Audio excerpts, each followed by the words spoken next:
नमस्कार, कैसे हैं आप सभी लोग। आज की इस क्लास में हम अध्ययन करेंगे केंद्र सरकार के अंतर्गत सरकार के अंगों में से अगले अंग के बारे में। पिछले अध्याय में हमने पढ़ा था केंद्र सरकार का प्रथम अंग व्यवस्थापिका। व्यवस्थापिका के अंतर्गत हमने संसद में लोकसभा, राज्यसभा आदि की रचना पढ़ी, उनकी शक्तियों के बारे में अध्ययन किया। आज हम अध्ययन करेंगे सरकार के अगले अंग कार्यपालिका।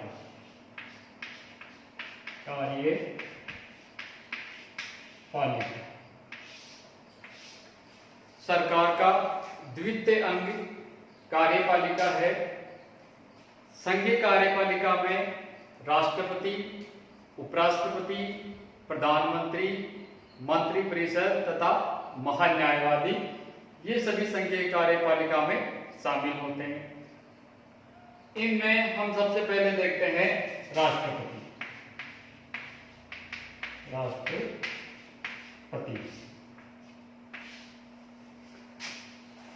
राष्ट्रपति के बारे में संविधान में कहा गया है कि अनुच्छेद 52 के अनुसार भारत का एक राष्ट्रपति होगा। अनुच्छेद 53 के अनुसार कहा गया है संघ की कार्यपालिका शक्ति राष्ट्रपति में निहित होगी, जिनका प्रयोग वह संविधान के अनुसार स्वयं या अपने अधीनस्थ पदाधिकारियों द्वारा करेगा।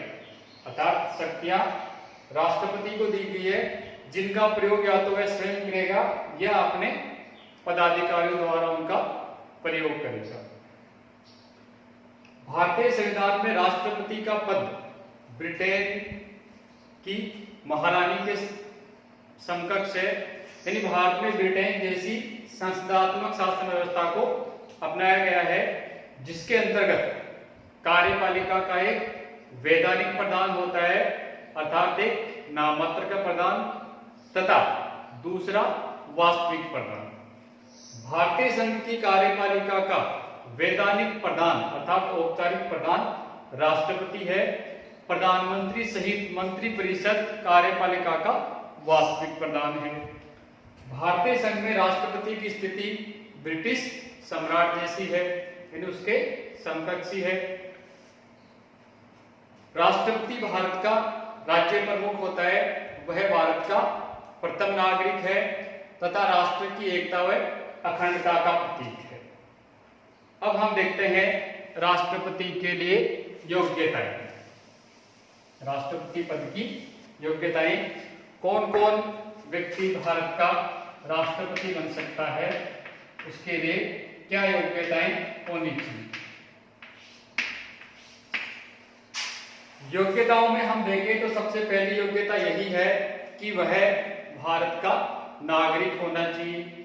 प्रथम योग्यता वह भारत का नागरिक होना चाहिए।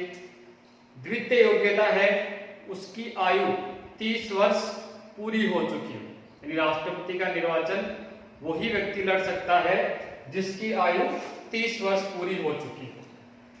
इसके साथ ही वह लोकसभा का सदस्य निर्वाचित होने की योग्यता रखता हो, यानी इसमें वो सभी योग्यताएं होनी चाहिए जो एक लोकसभा का सदस्य बनने के लिए होनी चाहिए। साथ ही वह संघ सरकार अथवा किसी राज्य सरकार या किसी स्थानीय सरकार के अंतर्गत कोई लाभ के पद पर कार्यरत नहीं होना चाहिए। अगर इनमें से किसी लाभ के पद पर कार्यरत है तो उन्हें अपने पद से त्याग पत्र देना होगा। तो इस प्रकार से राष्ट्रपति पद की योग्यताएं हैं। पहली, भारत का नागरिक होना चाहिए। द्वितीय, उसकी आयु 30 वर्ष पूरी हो चुकी हो। तीसरी, वह लोकसभा का सदस्य बनने की योग्यता रखता है। और चौथी है कि वह संघ सरकार, राज्य सरकार अथवा स्थानीय सरकार के अंतर्गत किसी लाभ के पद पर कार्यरत नहीं होना चाहिए। ये राष्ट्रपति पद की प्रमुख योग्यताएं हैं।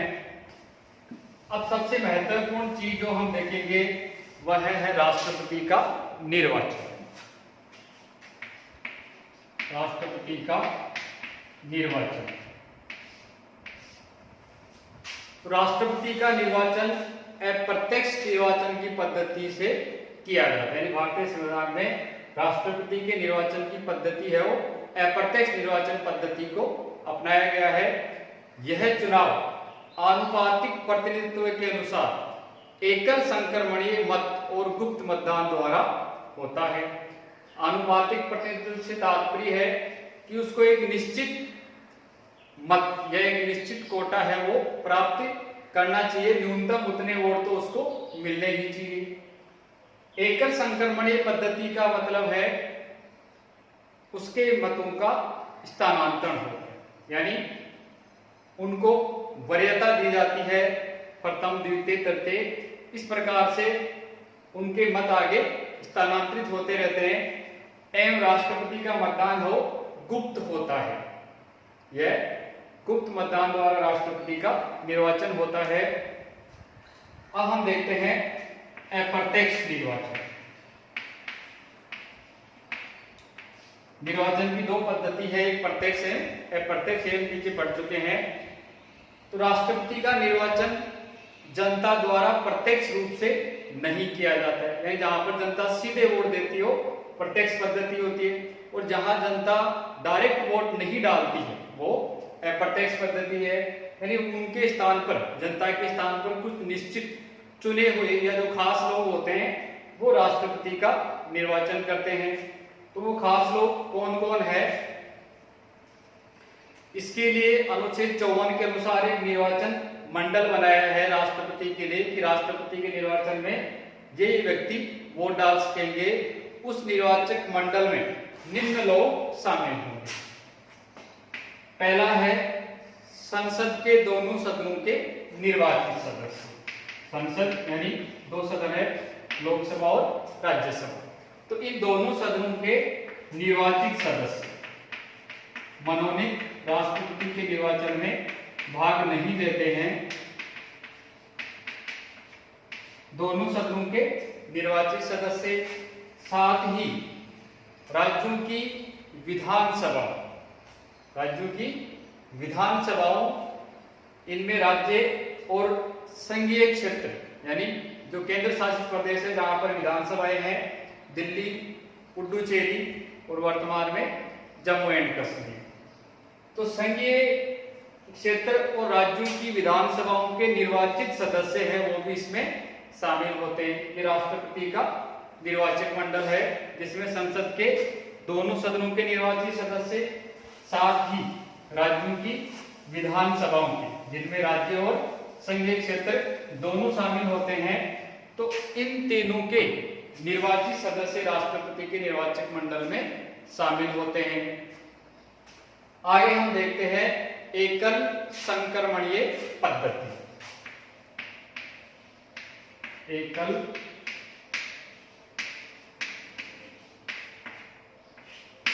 संक्रमणीय पद्धति, या हम कहें इसको सिंगल ट्रांसफरेबल वोट सिस्टम,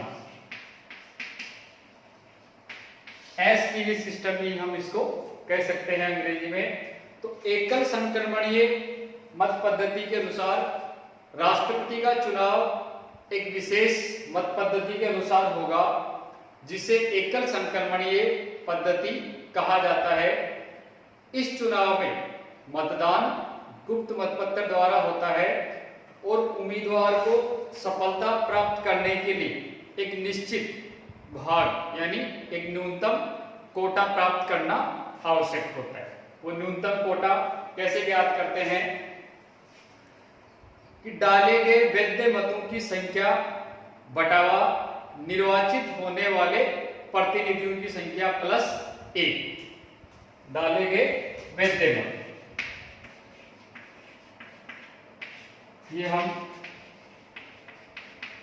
न्यूनतम कोटा निकालेंगे कि डाले गए वैध मतों की संख्या बटावा निर्वाचित होने वाले प्रत्याशियों की संख्या। तो यहाँ पर निर्वाचित 1 है, एक व्यक्ति ही राष्ट्रपति बनेगा, प्लस 1 बराबर जो भी संख्या है उसमें हम प्लस 1 कर देंगे। ये न्यूनतम कोटा हो जाएगा, यानी इतने मत तो उसको प्राप्त होने ही चाहिए। इतने मत जिसको प्राप्त होंगे वह राष्ट्रपति पद के लिए उम्मीदवार हो, सफल होगा। जैसे उदाहरण के लिए वैध मत 50 हैं, 50 मत डाले गए हैं वैध मत। निर्वाचित होने वाले प्रतिनिधि 1 है, तो 1 + 1 बराबर 2। 25 में हम +1 करेंगे तो 26। तो अगर वैध मतों की संख्या 25 है तो न्यूनतम कोटा है वो 26 होगा, यानी 26 वह न्यूनतम संख्या है जो 2 उम्मीदवारों को नहीं मिल सकती। ये जिसको मिल जाएगी वह सफलतम उम्मीदवार घोषित कर दिया जाएगा। तो ये राष्ट्रपति निर्वाचन के लिए न्यूनतम कोटा है, इतने मत उसको प्राप्त होने ही चाहिए। निर्वाचक मंडल के प्रत्येक सदस्य को केवल 1 मतपत्र दिया जाता है। मतदाता को मतदान करते समय उम्मीदवारों के नाम के आगे अपनी वरीयता 1, 2, 3 आदि अंकित करना होता है।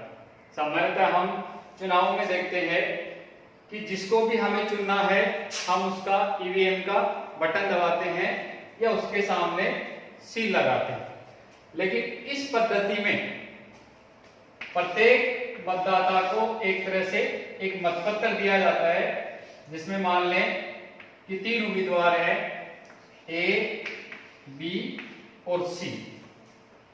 यहां पर मतदान करने वाले को अपनी वरीयता देनी होती है, यानी किसको वो पहले स्थान पर चुनता है, किसको द्वितीय पर और लास्ट में तीसरे पर। मान लीजिए उसने पहले ए को चुना, ए नहीं तो बी को चुन लिया, उन्होंने बी को पहली प्राथमिकता दे दी, ए को दूसरी प्राथमिकता, एवं सी को तीसरी प्राथमिकता। इस प्रकार से उन्होंने अपनी वरीयता दे दी, तो सभी को एक मतपत्र दिया जाता है और इसी प्रकार से उनको वरीयता देनी होती है। मान लीजिए आपके लिए 3 टोपियां हैं, एक बड़ी वाली है, एक छोटी और एक सबसे छोटी।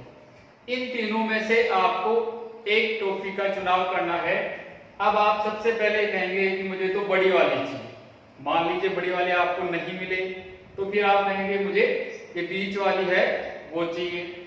ये दोनों भी अगर नहीं मिले तो कुछ ना सही तो कुछ ना कुछ तो मिलना ही चाहिए, तो फिर आप तीसरी को तीसरी वरीयता देंगे। तो इस प्रकार से राष्ट्रपति के निर्वाचन में उम्मीदवारों के द्वारा उनको वरीयता दी जाती है 1, 2, 3। इस प्रकार मतदाता उम्मीदवारों को उतनी वरीयता दे सकता है जितने उम्मीदवार होते। मान लें यहाँ तो 3 ही है, 4, 5 कितने भी उम्मीदवार हो सकते हैं, उन सबको वरीयता दी जाती है। मतगणना के दौरान सर्वप्रथम प्रत्याशियों को मिली पहली वरीयता के मतों की गणना होगी। सबसे पहले मतगणना में जिनको पहली वरीयता मिली है उनको गिना जाएगा। जैसे हम मान के चलते हैं कि वैध मत हैं वो अपने 60 हैं, कुल टोटल वैध मत 60 हैं। 60 मतों का हम न्यूनतम कोटा निकालेंगे। तो न्यूनतम कोटा निकालने का सूत्र कि डाले गए वैध मतों की संख्या 60 बटावा निर्वाचित होने वाले प्रत्याशियों की संख्या। निर्वाचित होने वाला प्रत्याशी 1 है, 1 + 1 2 बराबर +1। तो यहां आ गए 30, 30 + 1 31।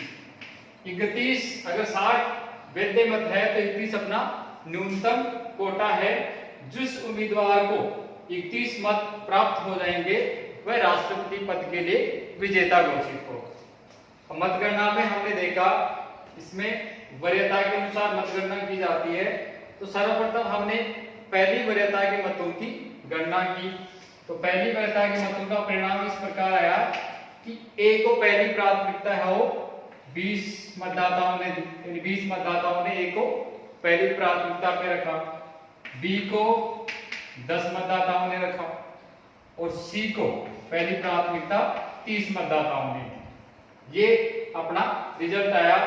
इसमें किसी भी उम्मीदवार को न्यूनतम कोटा प्राप्त नहीं हो रहा है।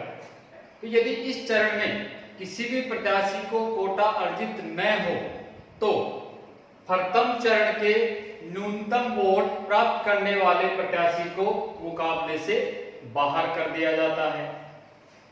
ए को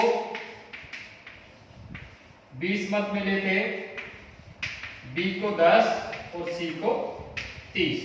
तो हमने देखा कि किसी भी प्रत्याशी को न्यूनतम कोटा नहीं मिल रहा है। तो अब हम अगले चरण की मतगणना करेंगे। तो उसमें प्रथम चरण में जिसको सबसे कम मत मिले हैं उसको मतगणना से बाहर कर दिया जाएगा। तो यहाँ पर बी को है सबसे कम मत मिले हैं, अब बी को मतगणना से बाहर कर देंगे।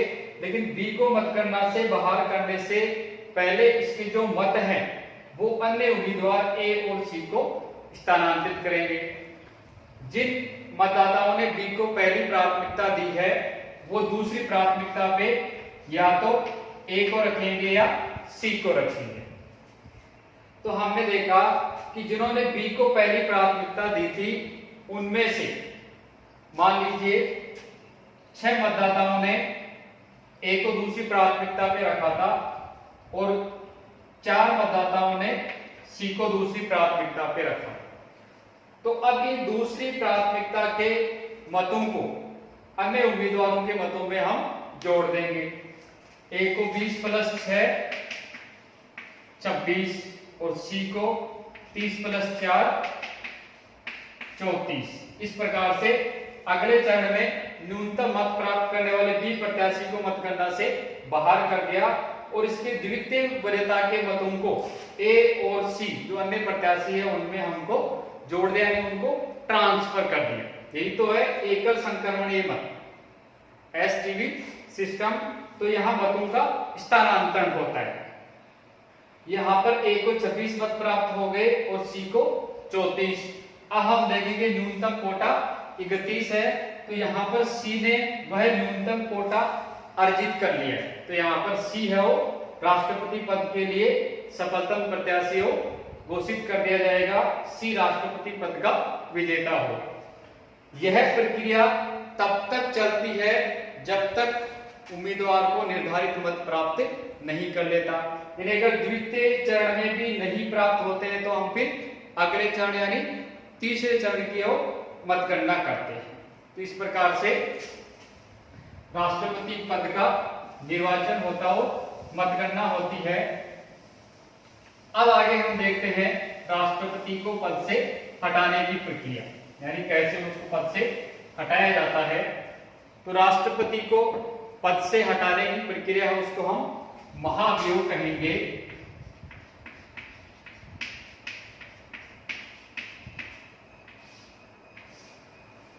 महाभियोग के द्वारा राष्ट्रपति को पद से हटाया जाता है। सामान्यतः राष्ट्रपति का कार्यकाल 5 वर्ष का होता है, किंतु संविधान के अनुच्छेद 61 के अनुसार अगर राष्ट्रपति के द्वारा संविधान का उल्लंघन किया जाता है तो संविधान में दी गई पद्धति के अनुसार उस पर महाभियोग लगाकर उसे पद से हटाया जा सकता है। महाभियोग लगाने का अधिकार संसद के प्रत्येक सदन को प्राप्त है। यदि महाभियोग लगाने की शक्ति हो संसद के प्रत्येक सदन के पास है, अर्थात महाभियोग के आरोप संसद के किसी भी सदन में प्रारंभ किए जा सकते हैं। अभियोग चलाने की अनुमति के लिए अभियोग चलाने वाले सदन की समस्त संख्या के 1/4 सदस्यों के हस्ताक्षर होने आवश्यक है। यानी कुल जो सदस्य हैं उनके 1/4 सदस्यों की सहमति पहले जरूरी होती है। मान लीजिए राज्यसभा में सबसे पहले ये आता है तो हम राज्यसभा का 245 का 1/4 हो निकालेंगे।